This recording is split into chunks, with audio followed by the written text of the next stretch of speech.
Já vůbec nevím, co mám říkat teda, jo. Babičko, níž nos. Pak ti pomohu. Pak ti pomohu. Už někdo musí chodit, ty vole, furt ani nemůžu natočit v klidu video. Můj film seriózní. Ne, ty vole. Ano. Takže je to tady, no takhle začnu, jo. To bude nejlepší. Můžu? Ještě ne, až.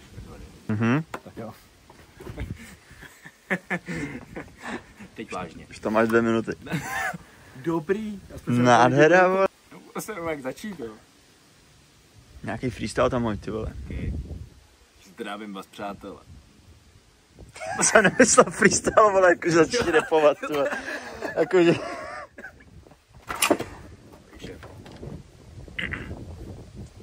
Je to tady. na to. Ty piče.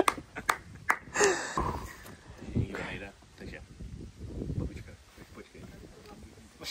Počkej, to může jít odpal. Ano.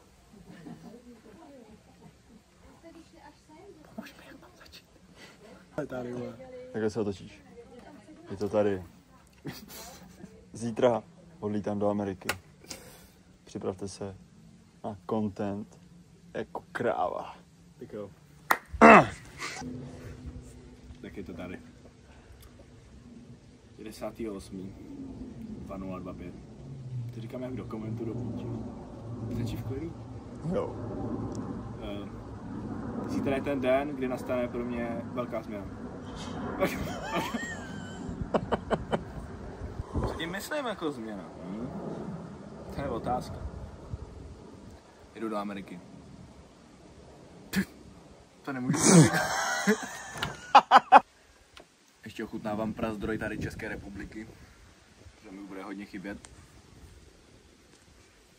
Prostě proč jdu do Ameriky, jo. To mám přesně 10 let.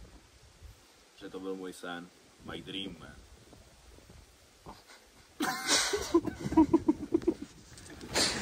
Proč si přesně zakládám ten YouTube kanál, tak je to proto, abych točil videa, aby mohly být dlouhý, aby mohly být dlouhý tak, jak vlastně chci. A vy, abyste měli každý večer každovečerní filmík.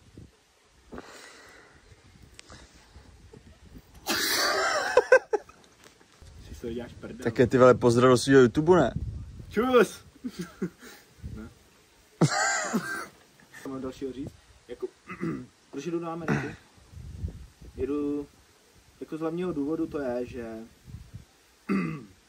půjdu trošku teď jako potom, po mentální stránce. Když se mi hodně za to smáli. Byl jsem za to hodně šikanovaný kluk.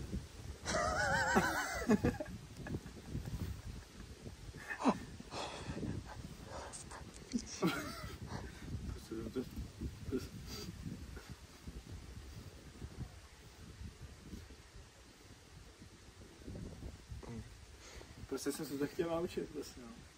Angličtinu. Vám třeba řeknu teď něco anglického, něco special. Hello, I'm Christopher. I'm 17 years old boy, and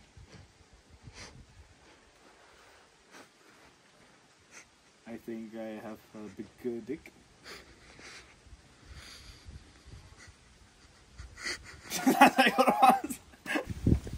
Bude to pro mě fakt jako nová zkušenost, ať už z hlediska, ať už tam budu studovat, nebo a jdu prostě zjistit, jak žije ta Amerika prostě. Jdu si zatím prostě, je to můj sen, ať cenuje.